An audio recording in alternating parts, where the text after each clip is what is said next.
Olá, pessoal. Este é o podcast Eu Tenho Direito, voltado ao debate e à discussão do trabalho da assessoria jurídica do Sindicato dos Bancários de Porto Alegre e região e dos escritórios conveniados do sindicato.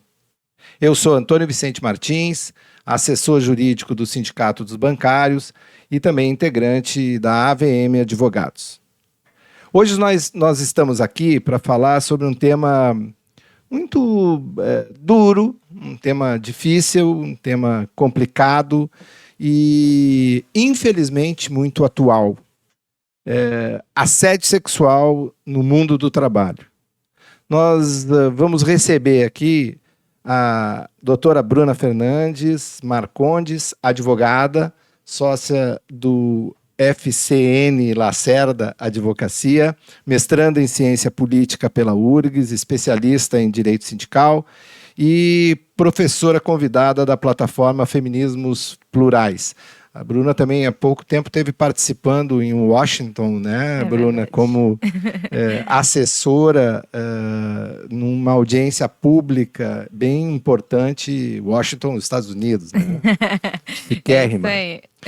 Nós vamos receber também aqui a doutora Mariana Lerina, juíza do trabalho, substituta do TRT4, coordenadora do Comitê Gestor de Equidade de Gênero, Raça e Diversidade do TRT4, integrante dos subcomitês de combate ao assédio moral e ao assédio sexual de primeiro e segundo grau e da Comissão de Direitos Humanos do TRT4, supervisora do SEJUSC, do segundo grau do TRT também, mestre em Direito Público pela Universidade do Vale dos Sinos e hoje juíza auxiliar da vice-presidência do TRT, recém-empossada, né, Mariana? Seja bem-vinda também para participar do nosso programa.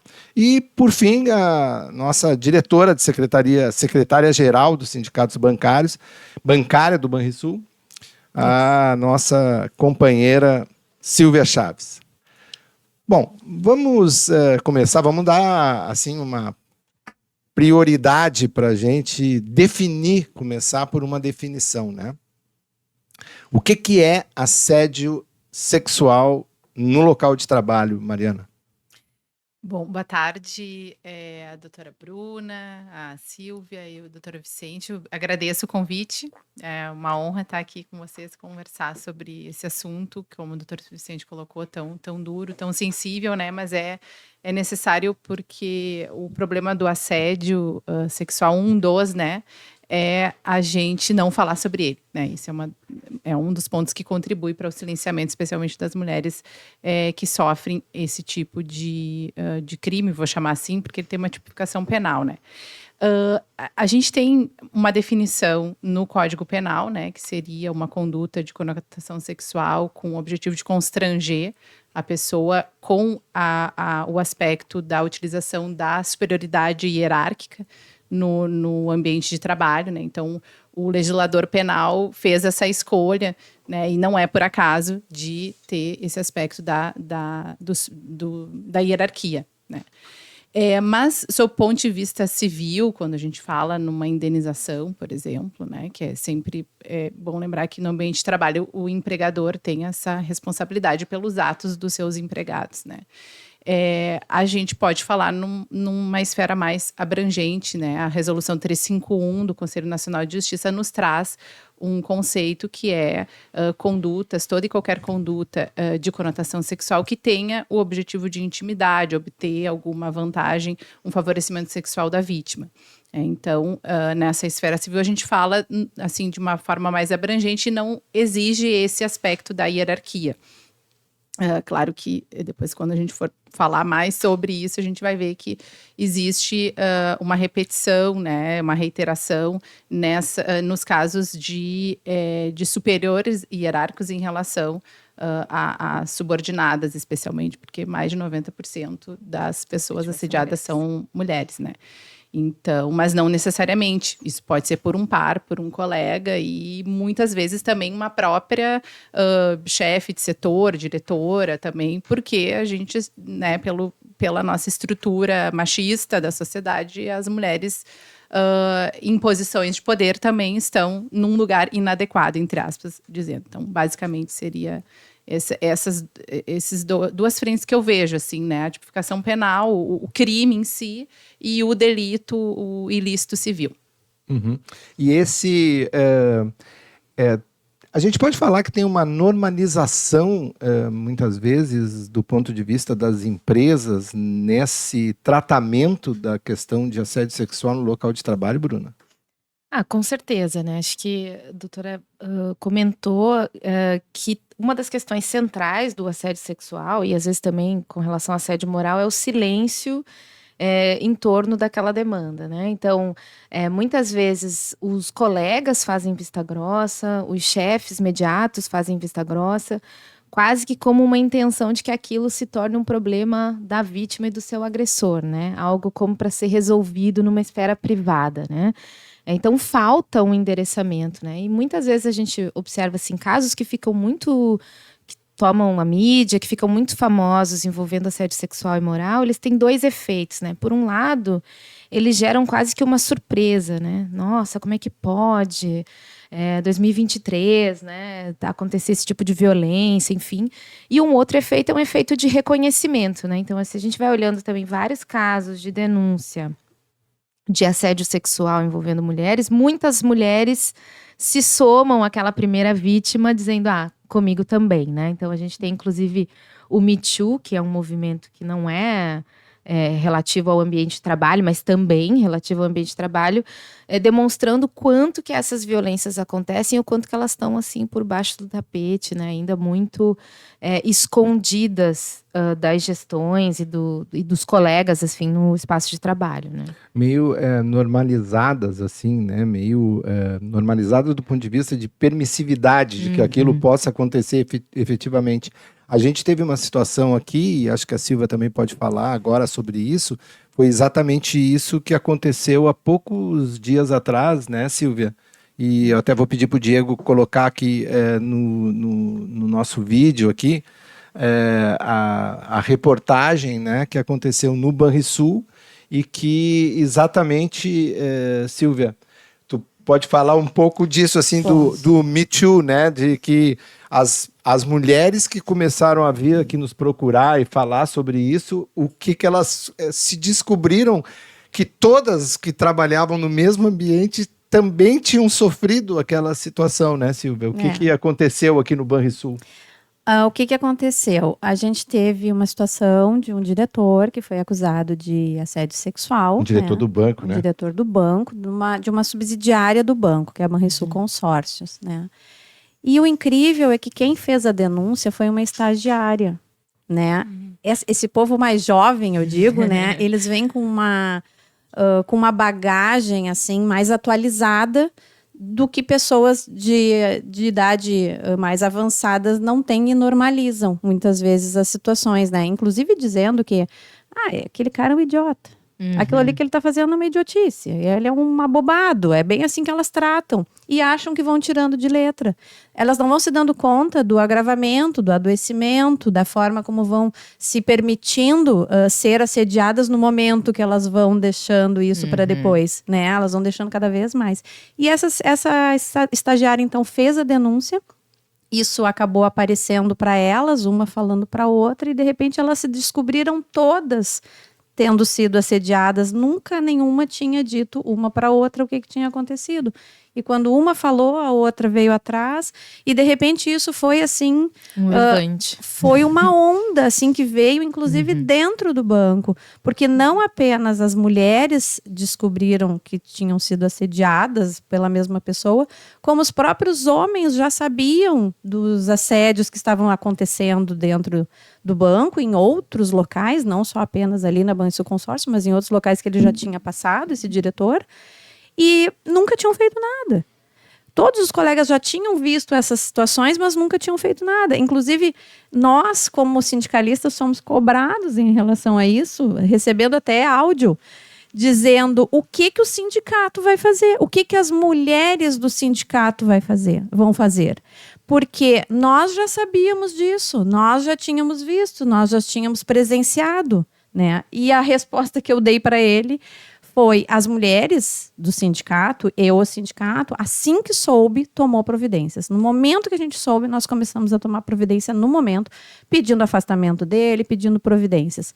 O que vocês não fizeram a tempo que se chegou aonde chegou?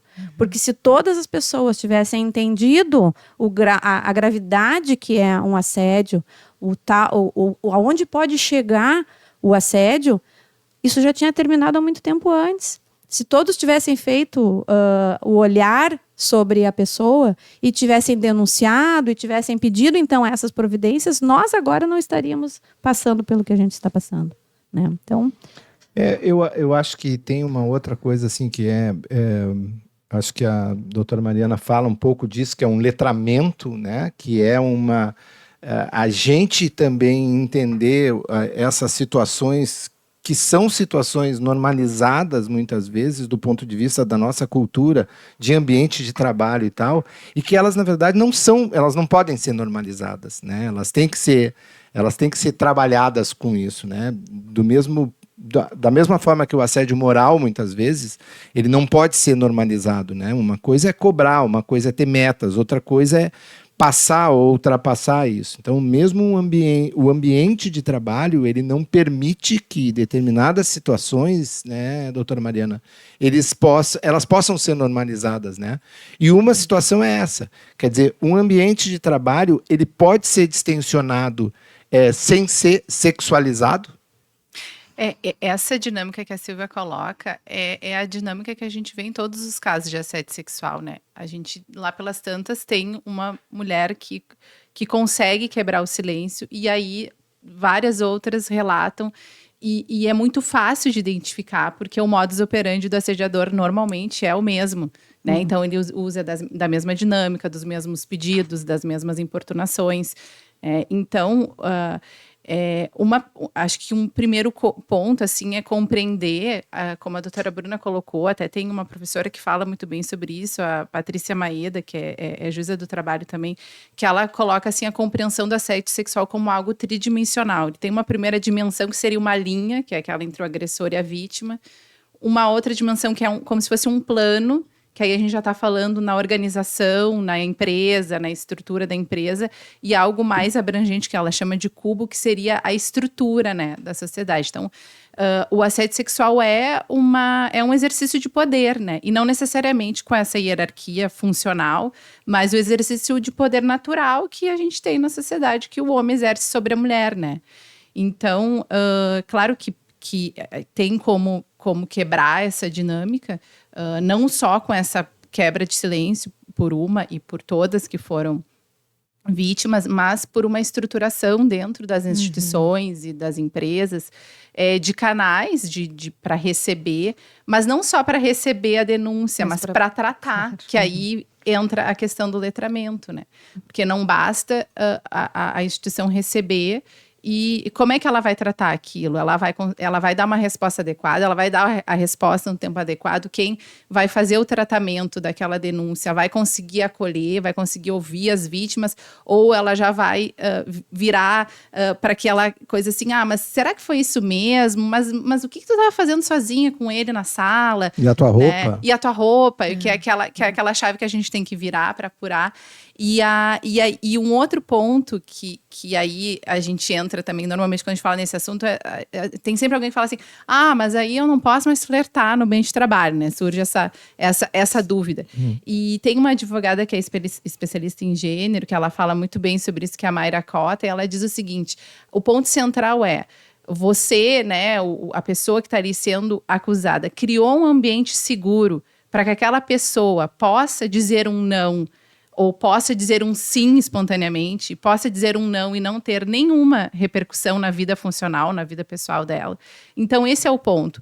Porque, bem, se tu se responsabiliza por criar esse ambiente seguro, tá bem. Então, a gente não vai ter assédio nesse contexto, né? Mas, enfim, os casos de assédio sexual, eles muito pouco falam sobre uma tentativa de iniciar um relacionamento ou uma abordagem, né? Eles muitas vezes estão relacionados ao exercício puro do poder, né? Então não tem ali um convite para sair inapropriado, um convite para uma abordagem inapropriada. Tem também. Mas muitas vezes é só o exercício do poder, né? Só colocar a pessoa numa situação constrangedora, fazer comentários do corpo, né? Expor aquela pessoa, constranger. Enfim, não tem a ver com se eu vou poder flertar, não vou poder flertar, né? Isso que eu quero dizer, assim. Né? Fazer chantagem, às vezes relacionar performance sexual com o trabalho, né? Colocar muitas mulheres que trabalham em ambientes predominantemente masculinos relatam isso. Não é que elas são visadas como uma possível parceira por todos os seus colegas de trabalho, mas elas são maltratadas, elas são desumanizadas naquela relação, né? Então, comentários sobre a sua vida sexual na frente de todo mundo, coisas para expor mesmo, para diminuir aquela mulher no ambiente de trabalho. Muitas vezes por alguém que não necessariamente tenha um interesse de ficar com aquela pessoa, de se relacionar com aquela pessoa. Muitas vezes é só para que ela, né, seja humilhada ali coletivamente pelos colegas. E eu acho que essa dimensão da violência de gênero, ela oferece muitas explicações, né? Então, a violência de gênero não é algo que alguém necessariamente acordou de mau humor, ou essa pessoa que não tem ética, que não tem educação, que não tem boa vontade, que não é civilizada, decide que vai maltratar alguém, né? Então, tem mecanismos que são mais claros e outros que são mais sutis da violência de gênero, né? Então é nesse contexto também que vai se criando um ambiente de trabalho que é permissivo à violência sexual, né? E a violência de gênero contra mulheres, né? Um ambiente que naturaliza as piadas, um ambiente que naturaliza esse tipo de abordagem, né? Então tudo isso, né, é o ecossistema, assim, né? O assédio sexual muito raramente é um episódio que aconteceu uma vez, de alguém que tentou uma abordagem e ela foi uma abordagem infeliz, né? Na verdade, muitas vezes é a insistência que causa o assédio em si, né? Porque nós temos, nesse caso em especial, era a insistência o tempo todo com as mesmas pessoas, mesmo elas dizendo não. Né? Então, aquilo ali acabou, e era uma correlação de força, claro. Né? Ali por ser de um grau hierárquico muito elevado. Muito elevado, né? Ali fica muito claro essa coisa do muito elevado, né? E acho que o que vocês estão colocando é uma coisa assim que a gente, quando tem o atendimento, ou tem essa cliente, agora também até isso, né? A gente, como assessoria jurídica mesmo, né, do sindicato, a gente passou a ter também advogadas que fazem esse atendimento, porque eu não tenho esse letramento para fazer esse atendimento. Eu não consigo estabelecer daqui a pouco o acolhimento correto que essa mulher que está sofrendo esse assédio sexual, ela está recebendo aquela agressão, né? E efetivamente isso acho que são elementos que a gente também vai aprendendo e vai se adaptando. O que a gente viu nessa situação são os relatos assim, o relato é de muita importunação, é uma coisa assim que não tem sentido nenhum. E acho que esse é um debate que a gente traz para o mundo do trabalho também, entende? Assim, ó, isso não é um assunto de trabalho. A questão sexual, qualquer tipo de conotação, de discussão e tal, ela não é uma conversa para o mundo do trabalho. Ela é uma conversa inapropriada para o mundo do trabalho, né? E toda vez que ela é trazida para o mundo do trabalho, ela tem, assim, do nada, é isso que eu estou dizendo, né? O relato que a gente tem é que ela é trazida do nada, ela não é trazida, né, Silvia, assim, numa situação de, tá, mas a gente já se conhece, já conversa, já não... Ela é trazida, é isso, é um diretor do banco que vai conversar com uma estagiária no terceiro dia de trabalho da estagiária para perguntar se ela tem namorado, não tem sentido esse tipo de conversa, entende? É uma conversa que ela não tem nenhuma razão de existir para uma pessoa que tem um grau de hierarquia muito elevado num ambiente de trabalho, para uma pessoa que está iniciando. Quer dizer, não é um assunto que seja um assunto que interesse, né, ninguém. Mas eu acho que isso também, um pouco vocês podem falar sobre isso também, sobre as experiências que vocês têm dentro dos ambientes de trabalho de vocês. e a gente no setor bancário tem muito isso, tu tem uma sexualização do ambiente de trabalho bancário, financeiro, tá? Do financeiro, do bancário especificamente, né? Porque tem isso, os bancos exploraram a figura da mulher como um atrativo, um chamariz, digamos, de abertura. Então, tu ia num banco privado, por exemplo, todas as gerentes de contas eram padrão de beleza específico, etc, etc, né? E isso é um ponto que ele, daqui a pouco, ele permite que efetivamente isso seja explorado também pela atividade econômica. Não estou nem falando do ponto de vista... A própria atividade econômica, ela normaliza e ela incentiva e ela exige isso, né? Porque deve ter toda uma camada também de violências de consumidores em relação às trabalhadoras, Evidente. né? Evidente. Que aí é ambiental, né? E essa incapacidade, muitas vezes, do empregador, eu digo incapacidade, talvez até a palavra certa seria inabilidade ou irresponsabilidade de dar uma resposta adequada, e acaba naturalizando lá pelas tantas o assédio sexual, que tem aquela característica de ocorrer a portas fechadas, né? Já está tão naturalizado que às vezes ele já é feito até na frente de outras pessoas, envolvendo mais de uma pessoa ao mesmo tempo, né? Bom, o ambiente bancário tem isso, mas que é muito próprio dos estereótipos de gênero, né? Dos lugares onde as mulheres são vistas como hábeis, né? Talentosas a ocupar. Isso eu acho que favorece muito e cria é quase como um código da organização, né? Porque lá pelas tantas elas estão expostas também em relação aos consumidores, né? Mas o que eu observo no escritório, nós temos um caso que é uma trabalhadora que ela é uma mulher lésbica e ela é uma das pouquíssimas trabalhadoras de um setor de uma determinada fábrica. Num ambiente majoritariamente masculino, tanto dos seus colegas quanto das suas chefias, né? Enfim. E aí o que a gente vai percebendo na medida que o ambiente de trabalho vai mudando é que o que vai mudando é o modus operandi, o que vai mudando é talvez o conteúdo das violências sofridas, mas é uma constante, né? Então, acho que isso talvez, assim, pensando um pouco mais, assim, relacionado com a outra pergunta que tu fez sobre como é importante a gente estar preparado para receber essas mulheres, né? Na perspectiva do acolhimento, acho que a gente tem que ter um estudo e um cuidado de perceber como é que vai operar a violência de gênero naquele ambiente de trabalho, né? Então, acho que esse marcador da atividade bancária que vocês trazem é muito, muito relevante. Imagino que isso tenha relação inclusive com as coisas da denúncia, né? Código de postura, de ética, conduta, vestimenta, né? Vestimenta, que abre todo um lugar de conversas inapropriadas, de abordagens inapropriadas, inclusive com recortes de racismo, né? Espaços de trabalho que tem muito essa questão da vestimenta reproduzem uma série de estereótipos racistas também em relação ao cabelo das mulheres negras, né? Eu acho que isso está nessa perspectiva, assim, para a gente se formar, né? E acolher aquela trabalhadora, muitas vezes, é também ajudar um percurso que ela já iniciou de desnaturalizar aquilo que tu dizia antes, né? As violências que ela sofre no ambiente de trabalho. Agora, é uma constante da vida da mulher no trabalho, né? Cada ambiente de trabalho vai ter o seu recorte. Então, a gente percebe muito, por exemplo, no trabalho doméstico, a violência sexual com nudez inapropriada, com ser trancada dentro da casa dos patrões. Então, elas desenvolvem uma série de estratégias, inclusive traumáticas, para não ficar sozinha com os patrões. Tem uma série de outras...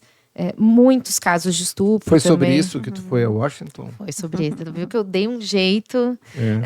Não, a Bruna, eu disse para vocês, a Bruna tinha participado agora de uma audiência pública, né? Isso. Como assessora jurídica das trabalhadoras domésticas, que foi exatamente tratar desse assunto. Exatamente. Né, um dos principais temas, né? Eu assessorei junto com a Temis, que é uma organização feminista aqui de Porto Alegre, a Conlatral, que é a Confederação Latino-Americana de Trabalhadoras Domésticas, e tem um acúmulo muito grande dessas trabalhadoras de pesquisa e dados relativos a abuso e assédio sexual no trabalho, né?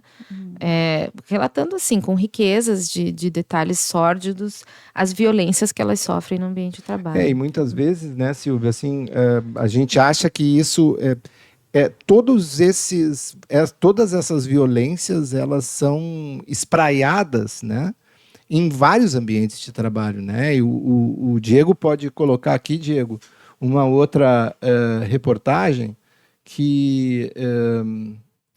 essa aí também, mas essa executiva do Citibank processa a liderança do banco por assédio sexual. Isso é uma reportagem de uma executiva dos Estados Unidos que faz o relato de um ambiente completamente inapropriado, completamente nocivo, né? E que de uma grande instituição financeira em nível mundial, né? O que só confirma exatamente tudo que a gente está debatendo aqui, conversando aqui. Mas como que a Justiça do Trabalho, doutora Mariana, tem se debruçado sobre isso e tem enfrentado essa discussão? A gente sabe também que tem o CNJ, né, aprovou uma resolução para que fosse aplicado um protocolo de julgamento por gênero, né, com relação a alguns desses temas. A senhora poderia explicar para a gente o que é esse protocolo de julgamento por gênero? O Conselho Nacional de Justiça vem já ali desde 2018, mais especificamente, se voltando para essas políticas judiciárias de enfrentamento à violência contra a mulher, de incentivo à participação feminina, porque tudo, como é estrutural, tudo envolve também essa questão do ambiente predominantemente masculino. Já tem pesquisas que nos mostram que ele é um ambiente muito mais propício ao assédio sexual, especialmente, né? Não só o assédio moral, mas o assédio sexual. Então, tem toda uma estrutura também para a gente mexer, né, no próprio judiciário para diversificar mais, especialmente na questão de gênero. E em 2021, o Conselho Nacional de Justiça instituiu um grupo de trabalho composto por juízas, pesquisadoras, advogadas, na questão especialmente de gênero, mas hoje já se fala nas interseccionalidades, né, também na questão de raça, na questão do anticapacitismo, para criar... eu diria assim, uma metodologia de julgamento para essas questões que envolvem todas as consequências decorrentes da opressão de gênero. Então, o assédio sexual é um deles, né? Teríamos vários outros, mas a gente, tratando de assédio sexual, tem lá no protocolo um dado momento que, na Justiça do Trabalho, porque ele também é tratado na esfera penal, né? Também esse protocolo reúne uma metodologia para todos os ramos de justiça, não só a trabalhista.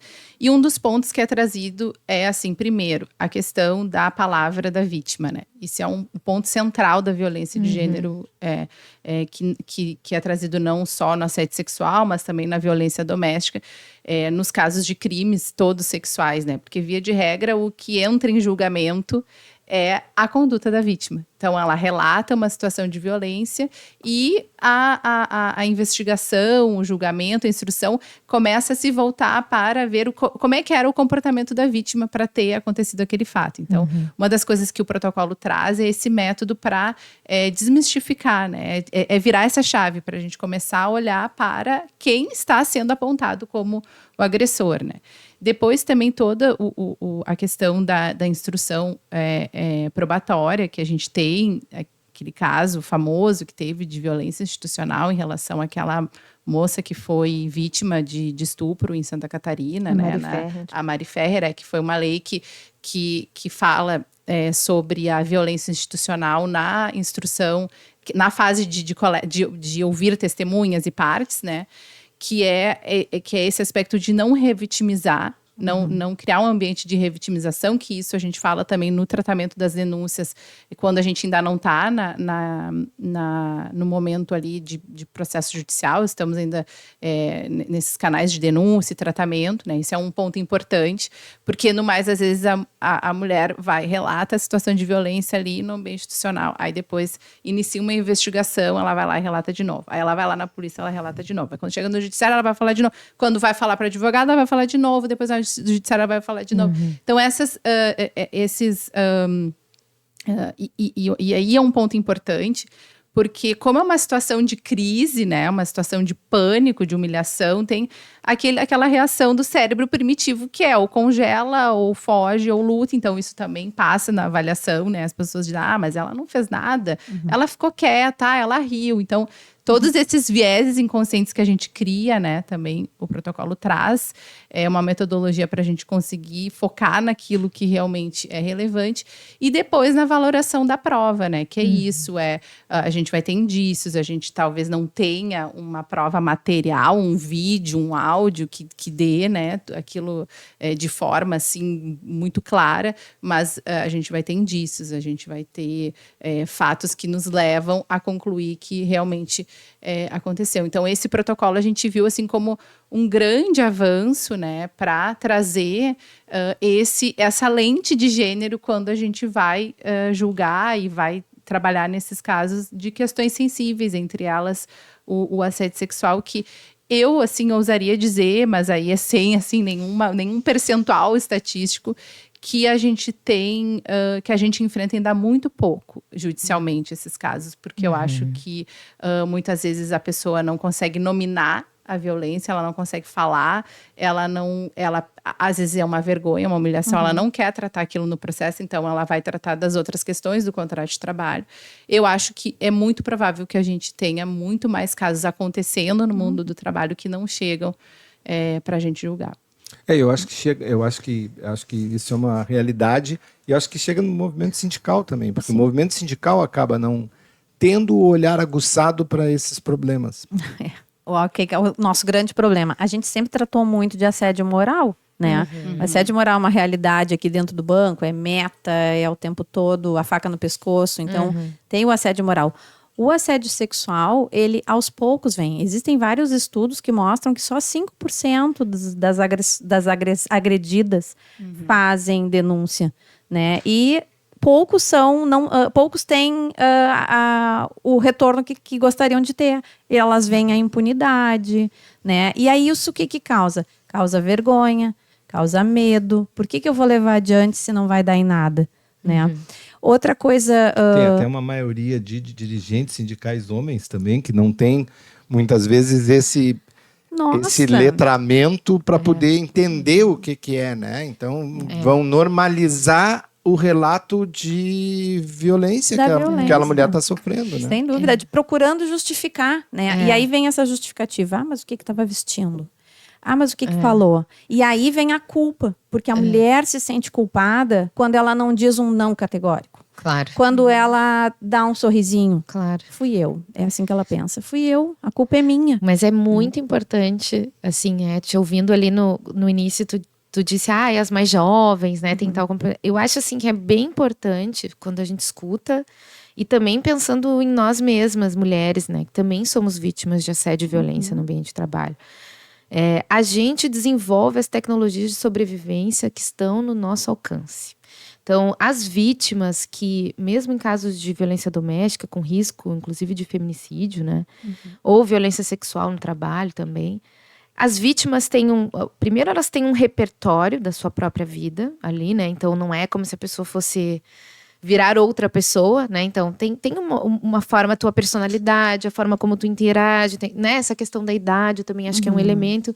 Mas também de perceber o que está em risco. Acho que na relação essa do banco da denúncia, que vocês ajudaram a dar voz ali com relação ao gerente, ao chefe do Banrisul, do consórcio Banrisul, eu acho que tem um elemento ali que talvez a idade possa explicar, mas sobretudo o fato de ser estagiária, talvez. Porque daí tem menos coisas a perder, né? Do ponto de vista, assim, mulheres que já estão há mais tempo no banco, que têm mais tempo de carreira, elas sabem que a perseguição pode se voltar contra elas, elas podem perder espaço de trabalho, elas podem perder reputação, elas podem perder os casamentos, porque nem todos os maridos aceitam ou acolhem esse tipo de... entendem que a mulher foi vítima, né? Então, assim, acho que tem também... a gente tem que tirar o olhar da vítima, né? A forma como a vítima se comportou, se fez assim, não fez assado. Tem vítimas que, no evento do trauma, elas conseguem registrar e nunca mais esquecer a cor da blusa, o tamanho da janela, se a cortina estava aberta ou estava fechada. Elas conseguem registrar detalhes do momento da violência, porque o cérebro delas, a estratégia de sobrevivência foi fotografar aquele momento. Tem vítimas que nunca mais elas se lembram, né? Inclusive tem pessoas que vão lembrar de violências que foram sofridas anos depois, em situações de gatilho, né?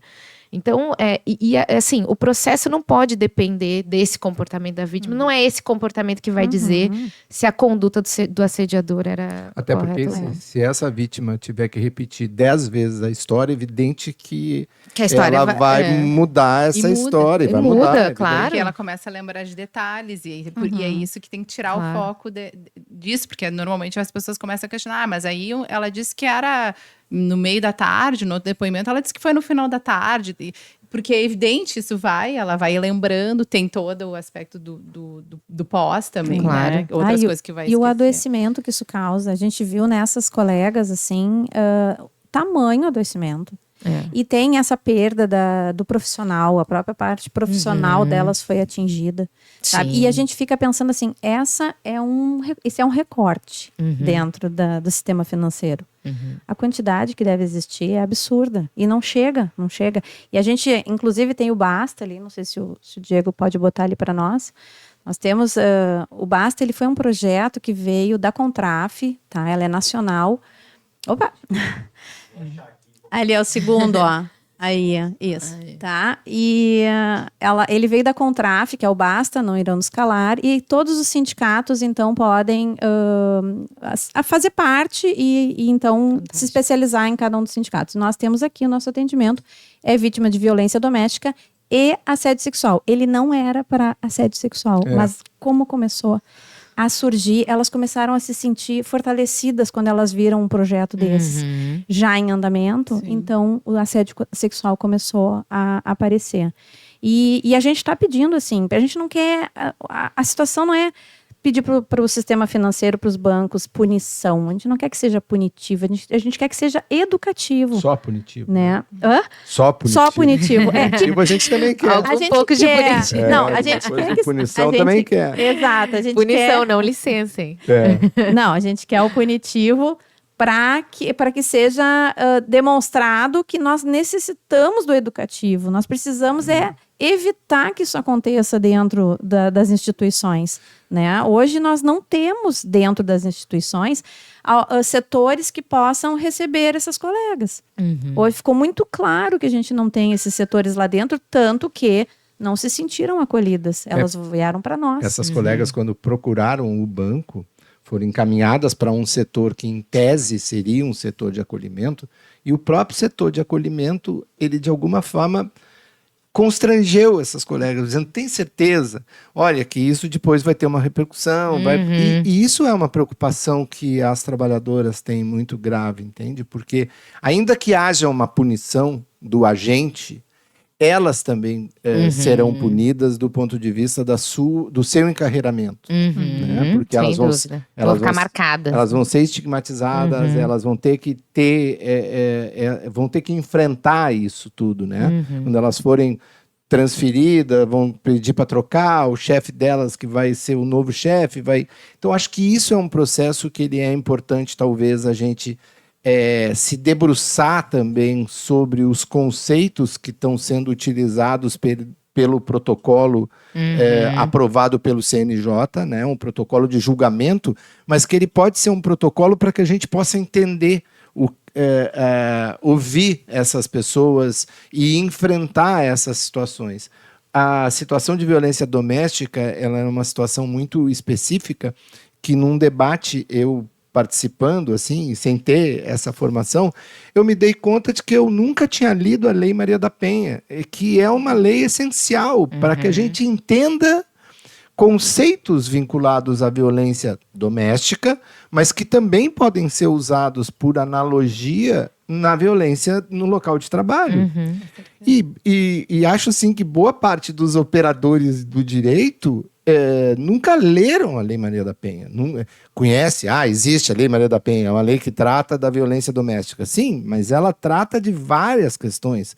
Por exemplo, do ambiente de trabalho. Ela permite, inclusive, que se peça que uma trabalhadora que tenha sofrido a violência doméstica ela seja transferida do local de trabalho para exatamente não precisar mais ficar perto do agressor, né? Então, tem vários elementos que podem ser usados, inclusive, no mundo do trabalho, né? Agora a gente conseguiu o auxílio-doença também. Também. Né? Movimento feminista para as mulheres vítimas de violência doméstica.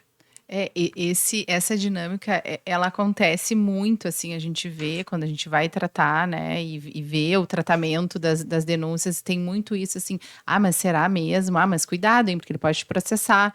Então tem, assim, se cria um ambiente de medo, a pessoa que já está numa situação de vítima, ela tem uma possibilidade de uma revitimização por outro motivo também, né? Então, esse aparelhamento dos canais de denúncia e tratamento é muito importante para que as vítimas também acreditem na resposta, numa possível resposta, porque um dos pontos que as pesquisas mostram também do porquê que não são denunciados os casos, tem a questão da culpa, né? A questão de achar que provocou aquela conduta, mas tem também o aspecto de, eu vou lá, vou me expor a uma humilhação e não vai acontecer nada. Então, é importante que o sistema, seja ele na empresa, nas instituições públicas, privadas e o judiciário, seja capaz de dar uma resposta adequada, né? Para que a gente consiga reverter. E a gente entender que o assédio, essa violência e tal, não está só no SVU, né? Não está só no seriado lá que trata disso. E que acho que trata muitas vezes de uma forma bem adequada, inclusive, nos trazendo também alguns conceitos que a gente tem uma dificuldade de ver no dia a dia nos nossos locais de trabalho. Né? Eu acho assim, o protocolo de julgamento com perspectiva de gênero do CNJ, que teve uma participação muito grande da Justiça do Trabalho, inclusive, né, na sua elaboração, ele é bem... primeiro, ele é, assim, né? Ele tem uma abordagem científica. Eu acho que isso é importante de ser dito, porque às vezes a gente pega documentos do CNJ, da política judiciária, que não dialogam com estudos sociológicos, né? E que ficam muito de um ponto de vista normativo. Então, acho que o protocolo tem esse alcance, ele está muito bem alicerçado em pesquisas muito sérias relacionadas à violência contra a mulher. Mas ele faz isso de uma forma muito fácil de entender, né? Então, toda a primeira parte ali do protocolo, ele está, na verdade, definindo categorias, né? O que é mulher, o que é gênero, né? O que é violência, o que é violência sexual. Então, ele é um documento que, de fato, pode ser manejado em diversas abordagens, instituições. Acho que ele tem essa... Né, a gente aí, como advocacia, está lutando para ele ser levado a sério por todas as instâncias judiciárias, né? Não é fácil, assim, né? Tem alguns ramos do direito que são um pouco mais abertos do que outros. Mas acho que tem uma outra questão que é importante, assim, né? O assédio sexual, ele tem que ser levado como uma questão de interesse coletivo, geral. Exatamente. Ele não é interesse da vítima. E nem só das mulheres. E nem só das mulheres. Ele tem que ser, assim, então, se a ouvidoria recebeu a denúncia, ela tem que investigar. A vítima, inclusive, ela tem que ser afastada daquela investigação, ela não tem que contribuir com a investigação. Né? Assim como qualquer outra questão de interesse público e coletivo, é uma notícia de um ilícito gravíssimo que precisa ser levado a sério. Inclusive, se eventualmente a conclusão for de que ele não aconteceu, não importa. Né? Ele tem que ser investigado com seriedade e independente da vítima. A vítima tem que ser informada dos seus direitos pessoais, privados. A vítima tem que constituir um advogado ou advogada se quiser, mas aquilo tem que se tornar um assunto de interesse da empresa e da organização, né? E aí, acho que é isso que um pouco a doutora falou, assim, né? Não pode ser um elemento surpresa, Não pode ser um tabu. A gente não pode a gente tem que falar abertamente sobre assédio sexual. Tem que partir da ideia de que ele vai acontecer e quando acontecer, o que nós vamos fazer? É isso, né? E não, assim, acho que o debate um pouco moral, né? Aquele choque, assim. Ai, meu Deus, como que isso aconteceu, né? Ainda que, claro, a gente fica mobilizado, chocado, né? Porque isso foge muito do nosso pacto civilizatório, né, normal, da normalidade, mas se a gente refletir bem, isso é muito mais frequente do que a gente imagina, né? Então, tem que partir da ideia de que ele vai acontecer para lidar com o assédio de uma forma séria. Né? A gente tem que mostrar as faces, quais são as faces, o que é que determina o assédio moral, a importunação sexual também, porque ela também pode ser, né, do colega ao lado, não apenas numa situação hierárquica, mas a gente tem que falar abertamente e a gente para poder até, inclusive, desfazer essa rede de apoio que o assediador muitas vezes tem. Que é uma rede de apoio, às vezes, invisível, às vezes visível. Então, a gente tem que também pensar nisso, né? Deixa as coisas claras, deixa as coisas muito bem audíveis, né? Todo mundo tem que ouvir e ver aquilo tratar ali. como tabu leva essa dinâmica também de a vítima daqui um pouco não querer denunciar com o receio de que numa possível movimentação dentro da organização ela não vai ser bem recebida. E às vezes as pessoas têm essa percepção, ali fica cuidado, porque a qualquer momento, porque daí as pessoas acham que assim, o problema é da pessoa que está denunciando, é da percepção da pessoa que está denunciando, né? Daí entram as políticas da organização também, né? De educação, de reciclagem das pessoas que estão nesses cargos de gestão também, importantíssimo. Bom, eu vou fazer o papel do Man Interrupting, Woman Interrupting, não é isso que é? Ai, eu não sei se tu deveria. Acho que não, né? Eu acho que não. Tá Mas, gravando, enfim, sabe? eu sei, mas aí, senão o Diego vai fazer isso, ele vai me derrubar.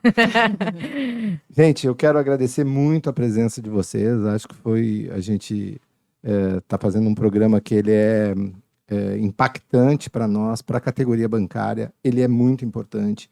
Ele é um programa de educação para a nossa categoria de trabalhadores, de trabalhadoras, de dirigentes sindicais e de todos nós, operadores do direito, né, que também cotidianamente vamos aprendendo e vamos também tentando dialogar com os nossos colegas e com as nossas colegas que muitas vezes não têm esse olhar atento que eu acho que é fundamental. Então eu quero agradecer de novo muito a presença da Bruna Fernandes Marcondes, agradecer muito também a presença da doutora Mariana Nerina e agradecer demais também a nossa companheira, diretora do Sindicato Silvia Chaves.